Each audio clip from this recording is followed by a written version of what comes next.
안녕하세요. 늙어감의 기품입니다. 평생을 부지런히 살아온 여러분께 오늘은 조금 특별한 이야기를 전해드리려 합니다. 행복한 노후를 위해 무엇이 가장 필요할까요? 건강? 돈? 친구? 물론 다 중요합니다. 하지만 제가 30년 넘게 수많은 어르신들을 만나며 발견한 놀라운 진실이 있습니다. 80세, 90세까지 건강하고 행복하게 사시는 분들의 공통점은 단 하나였습니다. 바로 덜어낼 줄 아는 지혜를 가지고 계셨다는 겁니다. 많이 가진 분이 아니라 불필요한 것을 내려놓을 줄 아는 분들이 진짜 행복한 노년을 보내고 계셨습니다. 집을 새로 꾸미려면 먼저 낡은 가구를 버려야 하고, 식물을 잘 키우려면 죽은 잎을 잘라내야 하듯이, 행복한 노후도 더하기보다 빼기에서 시작됩니다. 오늘 이 영상을 처음 보시는 분이라면 구독과 좋아요 부탁드립니다. 여러분의 행복한 인생 후반전을 위한 소중한 이야기들을 계속 전해드리고 있습니다. 여러분의 작은 응원이 더 좋은 내용을 만드는 큰 힘이 됩니다. 오늘은 행복한 노년을 위해 반드시 줄여야 할 5가지에 대해 말씀드리겠습니다. 첫 번째, 끝없는 욕심을 줄이세요. 김 선생님은 공무원으로 30년을 성실히 근무하고 퇴직금과 연금으로 여유로운 노후를 보내고 계셨습니다. 그런데 72세가 되던 해, 오랜만에 만난 후배가 타고 온 번쩍이는 외제차를 보게 됩니다. 형님, 요즘 제가 하는 투자가 대박이에요. 안 하면 진짜 손해예요. 그날 밤 김 선생님은 잠을 이루지 못했습니다. 후배의 새 차와 환한 웃음이 머릿속에서 떠나지 않았습니다. 며칠 뒤 결국 월 12% 수익을 보장한다는 투자처에 5천만 원을 맡겼습니다. 처음 3개월간은 정말 매달 수익금이 들어왔습니다. 김 선생님은 확신을 가지고 1억 원을 더 투자했습니다. 하지만 6개월 뒤 회사는 흔적도 없이 사라졌습니다.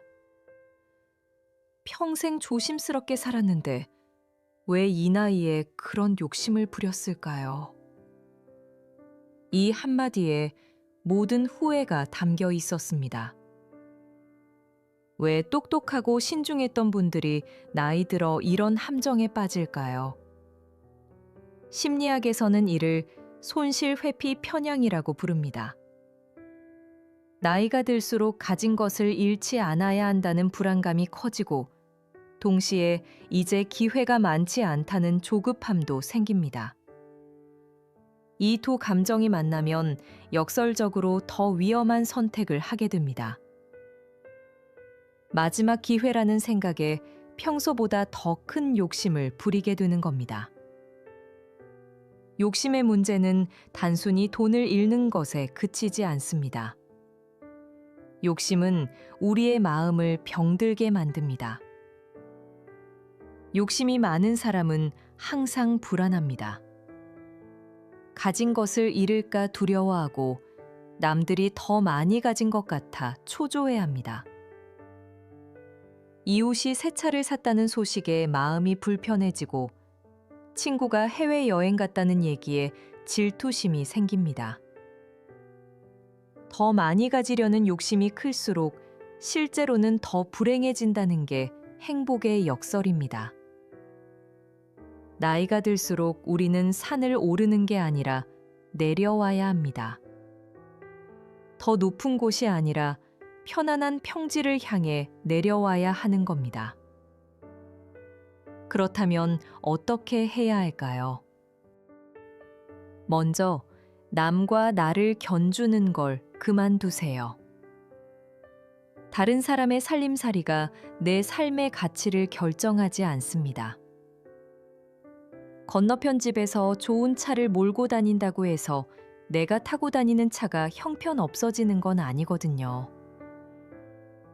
그 다음으로 오늘 내게 주어진 것들을 헤아려 보세요. 아침에 눈을 뜰 때마다 잠시 생각해 보는 겁니다. 지금 내 손안에 있는 것, 내가 누리고 있는 것, 고마운 마음이 드는 것. 이 작은 습관 하나만으로도 마음이 신기하게 달라집니다. 또한 너무 좋은 조건을 내세우는 이야기는 의심부터 하세요. 세상에 공짜 점심은 없습니다. 누군가 여러분께 쉽게 큰 돈을 벌 수 있다고 속삭인다면 그건 거의 사기라고 보시면 됩니다. 은행에서 주는 이자보다 살짝 높은 정도가 안전하게 지킬 수 있는 선입니다. 가장 중요한 건 이젠 재산을 늘리는 것보다 지키는 데 마음을 쓰셔야 합니다. 젊을 땐 모험을 해도 괜찮습니다. 다시 시작할 시간이 있으니까요. 하지만 이 나이에는 한번 실수하면 돌이킬 수 없을 수도 있습니다. 지금 가진 것만으로도 넉넉합니다. 두 번째, 불필요한 관계를 줄이세요. 사람이 곧 재산이다. 많은 분들이 평생 그렇게 믿으며 살아오셨습니다. 그래서 동창회 일을 도맡아 하시고 모임이 있으면 빠짐없이 나가시고 누가 경조사가 있다고 하면 제일 먼저 달려가셨죠. 하지만 잠깐 휴대폰을 꺼내보세요. 진심을 털어놓고 편하게 통화할 수 있는 사람이 과연 몇 명이나 되시나요? 속 깊은 이야기를 주고받을 수 있는 사람은 또 얼마나 되시는지요? 65세에 명예퇴직을 하신 박 선생님은 이런 말씀을 하셨습니다. 저는 직장 그만두고 나서 전화번호를 싹 정리했어요. 500명도 넘게 저장돼 있던 걸 50명으로 줄였습니다. 처음엔 좀 불안하더라고요. 나중에 필요할 때가 있지 않을까 싶어서요. 그런데 3년이 흐른 지금 그 450명이 전혀 그립지 않네요. 오히려 남은 사람들하고 더 끈끈한 관계를 맺게 됐습니다. 이건 그냥 개인적인 느낌이 아닙니다. 하버드 대학교에서 75년 동안 추적조사한 연구에서도 똑같은 결과가 나왔습니다. 행복을 좌우하는 건 아는 사람의 숫자가 아니라 관계의 깊이였습니다. 연구팀이 놀라운 사실을 발견했습니다. 친구가 100명인 사람보다 마음 터놓고 이야기 나눌 친구가 겨우 3명뿐인 사람이 훨씬 더 행복하고 건강했으며 오래 살았다는 겁니다. 나이가 들면 우리의 기운은 한정됩니다. 시간도 체력도 마음의 여유도 예전만 못합니다. 그런데 여전히 수많은 사람들과의 관계를 지키려고 애쓰면 어떻게 될까요? 정작 소중한 사람들에게 쏟을 힘이 남지 않게 됩니다. 그렇다면 어떤 관계를 지키고 어떤 관계를 정리해야 할까요? 우선 만나고 돌아온 뒤에 기분이 어떤지 살펴보세요. 만나면 기분이 좋아지는 사람이 있고 반대로 만나면 기운이 빠지는 사람이 있습니다. 간단하지만 가장 확실한 기준입니다. 그 다음 서로 주고받는 게 균형을 이루는지 확인해 보세요. 늘 내가 먼저 전화하고 늘 내가 더 많이 챙긴다면 그 관계는 한쪽으로 기울어진 겁니다. 건강한 관계란 서로가 서로를 돌보는 관계입니다. 또한 힘들 때 누가 곁을 지켜줬는지 떠올려 보세요. 잘 풀릴 때만 연락하던 사람들은 어려울 때 모습을 감춥니다. 반대로 힘겨울 때 옆에 있어준 사람은 평생 잊지 말아야 할 진짜 친구입니다. 오늘 밤 잠자리에 들기 전에 휴대폰 전화번호부를 한번 펼쳐보세요. 이름을 하나하나 보면서 스스로에게 물어보세요. 이 사람과의 인연이 나에게 아직도 의미가 있는가? 대답이 선뜻 나오지 않는다면 그 관계는 정리할 때가 된 겁니다. 더 이상 그 관계를 붙들기 위해 애쓰지 마세요. 그리고 그 관계에 쏟던 시간과 마음을 진짜 귀한 사람들에게 쏟으세요. 나이가 들수록 넓고 얕은 인맥보다 좁고 깊은 우정이 훨씬 행복한 노년을 만듭니다. 세 번째, 넘치는 말을 줄이세요. 여러분 주변에 이런 분 한 분쯤 계시죠? 만날 때마다 똑같은 이야기를 되풀이하거나 자식 얘기로 대화 시간을 다 채우는 분들 말입니다. 사실 이건 그냥 말이 많다는 문제가 아닙니다. 나이가 들수록 자신이 아직 가치 있는 사람이라는 걸 확인받고 싶은 마음이 커지면서 자기도 모르게 말이 많아지는 겁니다. 72세 정 선생님은 대기업에서 임원까지 하신 분이었습니다. 평생 사람들을 이끌며 살아오셨죠.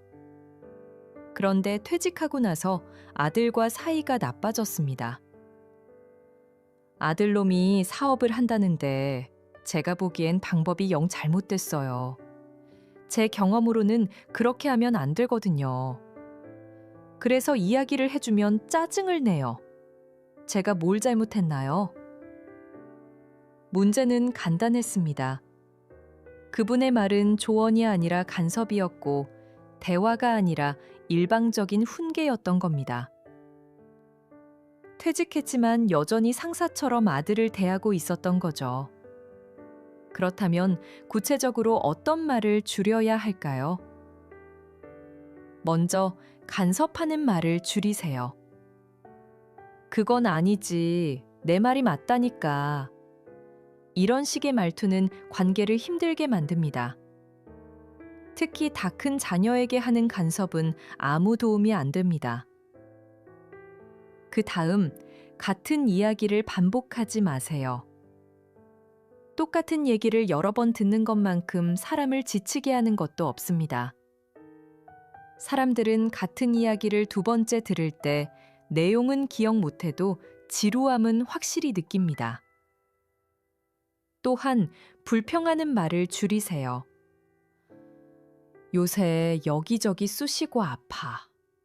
요즘 젊은 사람들은 버릇이 없어. 이런 부정적인 말은 듣는 사람의 기운을 빼앗아 갑니다. 마지막으로 가르치려는 말을 줄이세요. 상대가 물어보지도 않은 조언은 참견입니다. 누군가 먼저 의견을 구할 때까지 기다려주세요. 저는 정 선생님께 3초 멈추기를 권해드렸습니다. 뭔가 말하고 싶을 때 3초를 세면서 그 말이 정말 필요한 건지 생각해 보는 겁니다. 이 말이 상대에게 도움이 될까? 아니면 그냥 내가 하고 싶어서 하는 말일까? 신기하게도 3초만 참아도 하려던 말의 반은 사라졌습니다. 그리고 그 반이 사실은 안 해도 될 말이었습니다. 그분은 말을 아끼고 나서 아들과의 관계가 확연히 좋아졌다고 하셨습니다. 옛말에 이런 게 있습니다. 현명한 사람은 말이 적되 행동이 빠르다. 나이가 들수록 말로 가르치기보다 삶으로 보여주는 것이 진짜 지혜입니다. 말을 아끼면 놀라운 일이 벌어집니다. 관계가 깊어지고 다툼이 줄어들고 사람들이 먼저 찾아옵니다. 말이 많은 사람은 피하게 되지만 말을 아끼는 사람은 믿음이 가니까요. 네 번째, 앉아있는 시간을 줄이세요. 의자가 새로운 담배다. 미국 메이오 클리닉 연구진이 한 말입니다. 놀랍지 않으신가요? 앉아있는 게 담배 피우는 것만큼 해롭다는 겁니다. 실제로 연구 결과를 보면 충격적입니다. 하루 6시간 이상 앉아 있으면 사망 위험이 40% 올라가고 심장병, 당뇨병, 암에 걸릴 확률도 모두 높아집니다. 여러분, 오늘 하루 몇 시간이나 앉아 계셨나요? 68세 김 선생님이 퇴직하고 가장 바랐던 건 이제 좀 쉬자는 거였습니다. 아침 7시에 일어나 밥 먹고 8시엔 뉴스, 9시엔 드라마 다시 보기, 점심 먹고 낮잠, 오후엔 예능 프로그램. 일 안 하니까 이렇게 편할 수가 없네요. 그런데 반년쯤 지나니 이상한 증상들이 나타났습니다. 허리가 묵직하고 다리에 힘이 안 들어가고 조금만 걸어도 숨이 찼습니다. 병원에 가보니 근육이 급격히 빠졌고 혈압과 혈당이 모두 위험한 수치였습니다. 지금부터라도 움직이셔야 합니다. 이대로 가시면 5년 안에 제대로 걷기 어려워질 수 있습니다. 충격적인 진단이었습니다. 이제 60대 후반인데 걷지도 못하게 될 수 있다니. 그날부터 김 선생님은 달라지셨습니다. 매일 아침 30분씩 동네 한 바퀴를 돌기 시작했고 텔레비전 보다가도 30분마다 일어나서 몸을 풀었습니다. 석 달 뒤 다시 병원에 갔을 때 놀라운 변화가 있었습니다. 근육이 늘었고 혈압이 정상으로 돌아왔고 혈당도 좋아졌습니다. 이것이 바로 움직임의 힘입니다. 우리 몸은 원래 움직이도록 만들어졌습니다. 가만히 있으면 녹슬고 움직이면 되살아납니다. 최근 연구 결과가 이를 증명합니다. 하루에 앉아있는 시간을 겨우 30분만 줄여도 혈압이 확실히 낮아진다는 겁니다. 심지어 따로 운동을 하지 않아도 그냥 자주 일어나서 몸을 움직이는 것만으로도 효과가 있습니다. 더 놀라운 건 힘든 운동이 필요 없다는 점입니다. 그냥 앉아있지만 않아도 건강이 좋아집니다. 걷기는 가장 완벽한 운동입니다. 특별한 준비물도 필요 없고 비용도 안 들고 누구나 할 수 있습니다. 하루 30분씩 걷는 것만으로도 심장병 위험이 40% 줄어듭니다. 당뇨병을 막는 데도 탁월하고 치매를 예방하는 데도 효과적입니다. 무엇보다 걷기는 마음 건강에도 좋습니다. 걷다 보면 머리가 맑아지고 기분이 밝아지고 스트레스가 풀립니다. 오늘부터 시작해 보세요.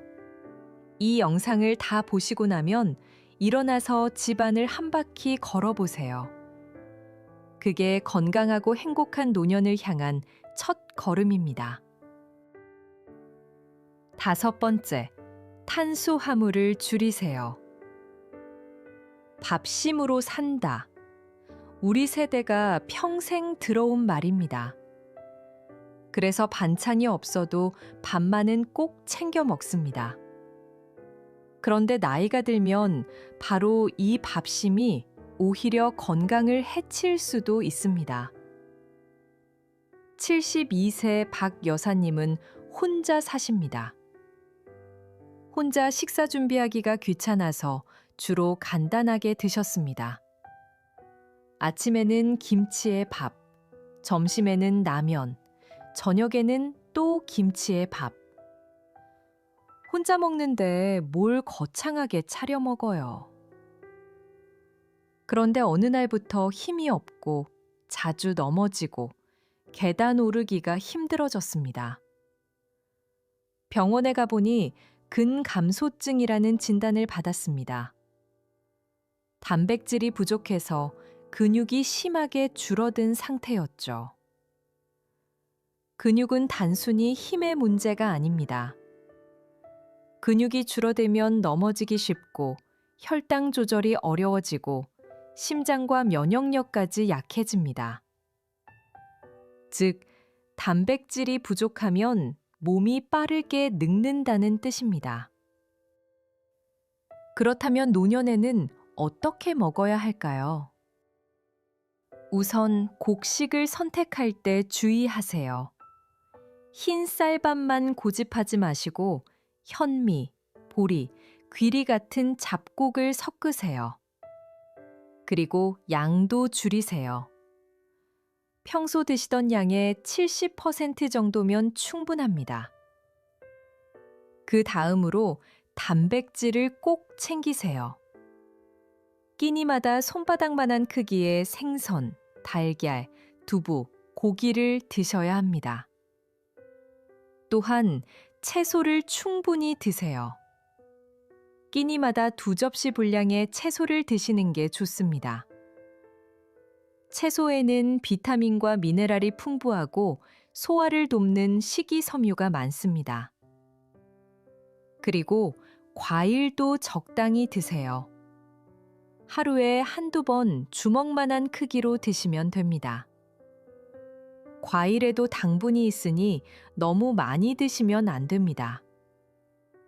마지막으로 유제품도 챙기세요. 우유, 요구르트, 치즈에는 칼슘과 단백질이 풍부합니다. 하루 1컵 정도가 적당합니다. 그런데 식단 못지않게 중요한 게 있습니다. 바로 적게 먹는 겁니다. 오키나와의 하라하치부라는 말이 있습니다. 배가 8알 차면 숟가락을 놓으라는 뜻입니다. 과식을 하면 소화기관에 무리가 갑니다. 특히 나이가 들면 소화 효소가 줄어들어 음식을 소화하는 게 더 힘들어집니다. 양은 줄이되 영양은 높여야 합니다. 즉, 적게 먹되 제대로 먹어야 합니다. 그리고 한 가지 더, 약과 건강기능식품도 조심해서 선택하세요. 70세 이상이 5가지 이상의 약을 한꺼번에 드시면 부작용 위험이 크게 올라갑니다. 비싼 건강보조식품보다 자연 그대로의 음식이 최고의 보약입니다. 여러분, 우리는 돌아보면 참 많은 걸 붙들고 살았습니다. 사람도, 돈도, 자식도, 건강에 대한 욕심도요. 그렇게 붙잡느라 정작 가장 소중한 것들을 놓쳤습니다. 필요 없는 인연을 억지로 지키느라 정작 소중한 사람과 보낼 시간을 잃었고, 돈을 더 모으겠다는 욕심에 건강을 상했고, 자녀에게 이것저것 참견하다가 관계가 삐걱거렸고, 편하게 쉬겠다고 소파에만 앉아 있다가 몸을 망쳤습니다. 현명한 노년은 무엇을 할 것인가 보다 무엇을 하지 않을 것인가를 아는 것입니다. 인생의 후반전은 채우는 시간이 아니라 비우는 시간입니다. 마치 아름다운 정원을 가꾸듯 잡초를 뽑아내야 꽃이 피어나는 것처럼요. 여기까지 들으시느라 수고 많으셨습니다. 오늘 이야기가 여러분께 작은 깨달음과 용기가 되었으면 합니다. 영상이 도움되셨다면 좋아요 버튼으로 응원해 주시고, 아직 구독하지 않으셨다면 구독 버튼도 꼭 눌러주세요. 마지막으로 여러분께 질문 하나 드리고 싶습니다. 오늘 이야기 중에서 가장 먼저 실천해 보고 싶은 것은 무엇인가요? 욕심, 관계, 말, 움직임, 아니면 식습관인가요? 댓글로 여러분의 생각을 자유롭게 나눠주세요. 서로의 이야기를 통해 우리 모두 더 건강하고 행복한 노후를 만들어갈 수 있을 거예요. 끝까지 시청해 주셔서 진심으로 감사드립니다. 늘 건강하시고 여러분의 아름다운 인생 후반전을 진심으로 응원합니다. 황금빛으로 물들어가는 여러분의 남은 날들이 평안과 기쁨으로 가득하길 바랍니다. 감사합니다.